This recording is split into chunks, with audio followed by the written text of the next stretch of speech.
মনটো অলপ বেয়া কাৰণ বতৰৰ কাৰণে ৰাষ্ট্ৰপতি মহোদয়া ইয়াত আহিব নোৱাৰিলে আৰু ময়ো ৰাতিপুৱা বতৰ বেয়া বুলি 4টা বজাতে গুৱাহাটীৰ পৰা আহিলো কিন্তু ভাবিছিলো ৰাষ্ট্ৰপতি মহোদয়া আহি পাব তেখেতে আহি পাব নোৱাৰিলে তাৰ বাবে তেখেতে আপোনালোকৰ বাবে এটা ভিডিঅ' মেছেজো 20 মিনিটৰ বনাইছে আমি তাৰালাংচু ইউথ ফেষ্টিভেলৰ সময়তে সেইটো আপোনালোকৰ বাবে মুকলি কৰি দিম আৰু মই প্ৰতিশ্ৰুতি দিছো যে অহা বছৰ যেনে তেনে ৰাষ্ট্ৰপতি মহোদয়াক ইয়ালৈকে আমি আনিম সেই প্ৰতিশ্ৰুতি মই আগতীয়াকৈ আপোনালোকক দিব বিচাৰিছো আজি আমাৰ এই সুন্দৰ দিনটোত আমাৰ মাজত উপস্থিত অসম চৰকাৰৰ মন্ত্ৰী যোগেন মোহন ডাঙৰীয়া অসম চৰকাৰৰ মন্ত্ৰী নন্দিতা গাৰ্লুচা ডাঙৰীয়ানী কাৰ্বি আলং স্বায়ত্তশাসিত পৰিষদৰ chief executive member doctor Tuliram Ronghang ডাঙৰীয়া অসম বিধানসভাৰ উপাধ্যক্ষ ডক্টৰ নুমল মমিন ডাঙৰীয়া আমাৰ সকলোৰে সন্মানৰ কাৰ্বি সমাজৰ ৰজা শ্ৰী লন সিং ৰংহাং ডাঙৰীয়া কাৰ্বি কালচাৰেল সোসাইটিৰ সভাপতি চন্দ্ৰ সিং কোৰ ডাঙৰীয়া ডিমা হাছাও অটোনমাস কাউন্সিলৰ সিএম দেবুলাল গাৰ্লুচা ডাঙৰীয়া সন্মানীয় বিধায়ক বিদ্যা সিং ইংলেং ডাঙৰীয়া দৰ সিং ৰংহাং ডাঙৰীয়া কাৰ্বি কালচাৰেল সোসাইটিৰ সাধাৰণ সম্পাদক বিদ্যা সিং ৰংপি ডাঙৰীয়া আমাৰ ৰাজ্যৰ মুখ্য সচিব পৱন বৰঠাকুৰ ডাঙৰীয়া কেএসিৰ অধ্যক্ষ ৰাজু টিছু ডাঙৰীয়া শংকৰদেৱ কলাক্ষেত্ৰ সোসাইটিৰ সম্পাদক সুদৰ্শন ঠাকুৰ ডাঙৰীয়াকে আদি কৰি মঞ্চত উপবিষ্ট বিশিষ্ট ব্যক্তিসকল আই মাতৃসকল যুৱক যুৱতী বন্ধু বান্ধৱীসকল আজিৰ এই সুন্দৰ মুহূৰ্তত মই কাৰ্বি আলং জিলাৰ প্ৰবাদ পুৰুষ আৰু আমাৰ সকলোৰে প্ৰেৰণা আৰু আশীৰ্বাদৰ প্ৰতীক স্বৰ্গীয় স্যামছন সিং ইংতি সাৰ সিং তেৰং লাংকু ভাবে আৰু কাৰ্বি সমাজৰ অন্যান্য বিশিষ্ট ব্যক্তিসকলৰ প্ৰতি মই মোৰ শ্ৰদ্ধা নিবেদন কৰিছো 1974 চনত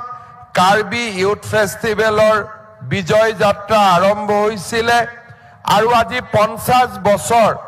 কাৰ্বি যুৱ মহোৎসৱে কাৰ্বি আলং জিলাক একত্ৰিত কৰি ৰাখিছে কাৰ্বি জনগোষ্ঠীৰ লগতে আন জনগোষ্ঠী সমূহক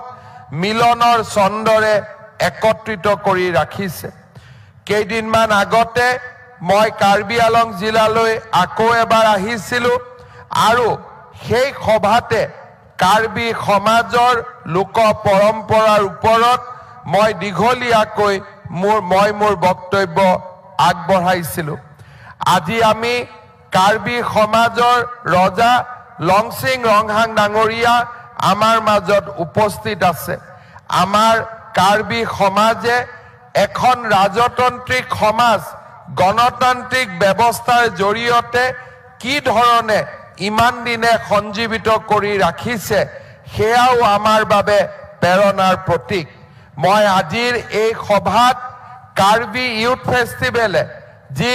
সোণালী জয়ন্তী উৎসৱ পালন কৰিছে তাৰ বাবে মই তেখেতসকলক অভিনন্দন জনাইছো আৰু কাৰ্বি আলঙৰ যুৱক শক্তিকো মই মোৰ প্ৰণাম জনাইছো আমি সকলোৱে বিশ্বাস কৰো যে কাৰ্বি সমাজৰ মাজত এক অদ্ভুত শক্তি আছে যি শক্তিয়ে কাৰ্বি সমাজক আজি ইমান দিনে উজ্জ্বলিত কৰি ৰাখিছে আৰু বিশ্বৰ দৰবাৰলৈ কাৰ্বি সমাজক আগুৱাই লৈ গৈছে মই আশা কৰিম কাৰ্বি যুৱ মহোৎসৱৰ এই সন্মিলিত শক্তিয়ে কাৰ্বি আলঙৰ যুৱক কাৰ্বি আলঙৰ নতুন প্ৰজন্মক আৰু অধিক আগুৱাই লৈ যাবলৈ প্ৰেৰণা দিব কাৰ্বি লোক সংস্কৃতি অত্যন্ত চহকী লোক সংস্কৃতি মই বিশ্বাস কৰো কাৰ্বি আলঙৰ লোক সংস্কৃতিক আমি এই কাৰ্বি যুৱ মহোৎসৱৰ জৰিয়তে বিশ্বৰ দৰবাৰলৈ লৈ যাব পাৰিম। মই নিঃসন্দেহে ক'ব পাৰো যে এই কাৰ্বি যুৱ মহোৎসৱ উত্তৰ পূৰ্বৰ আটাইতকৈ পুৰণি লোক সংস্কৃতিৰ অনুষ্ঠান, আটাইতকৈ পুৰণি যুৱ মহোৎসৱ। 50 বছৰ সুকলমে ই পাৰ কৰাটো কাৰ্বি সমাজৰ বাবে এক গৌৰৱৰ বিষয়।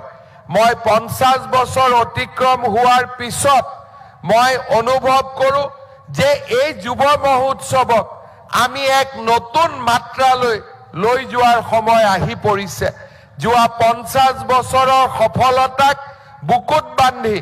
আমি এই যুৱ মহোৎসৱ দেশৰ ভিতৰতে এটা অগ্ৰণী যুৱ মহোৎসৱলৈ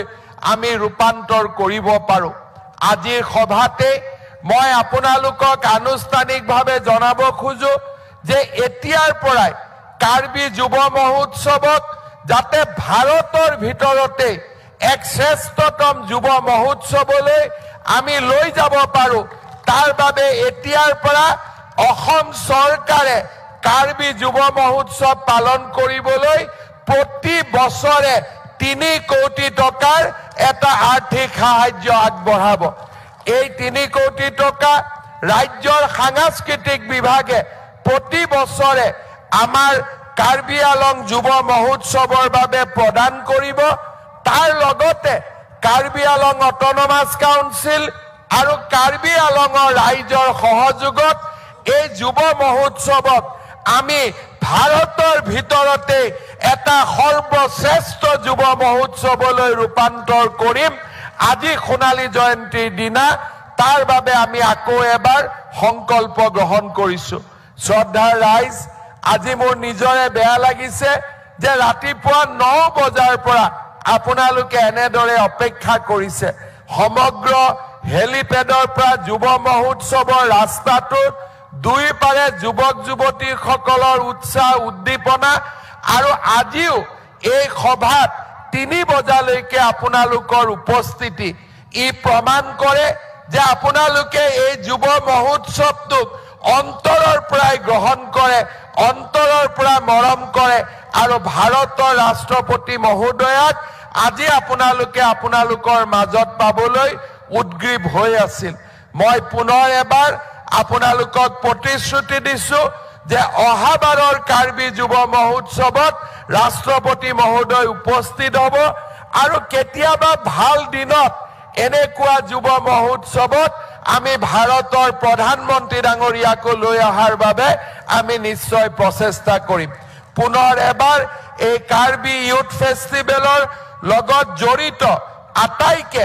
আমাৰ যিসকল আমাৰ মাজৰ পৰা আঁতৰি গ'ল আৰু যিসকল আমাৰ মাজত আছে আটাইকে মই পুনৰ এবাৰ মোৰ শ্ৰদ্ধা জনাই কাৰ্বি আলঙৰ ৰাইজক মোৰ পুনৰ এবাৰ কাৰ্ডম নমস্কাৰ জনাই মই মোৰ বক্তব্য সামৰণি মাৰিছো। জয় হিন্দ, বন্দে মাতৰম, ধন্যবাদ।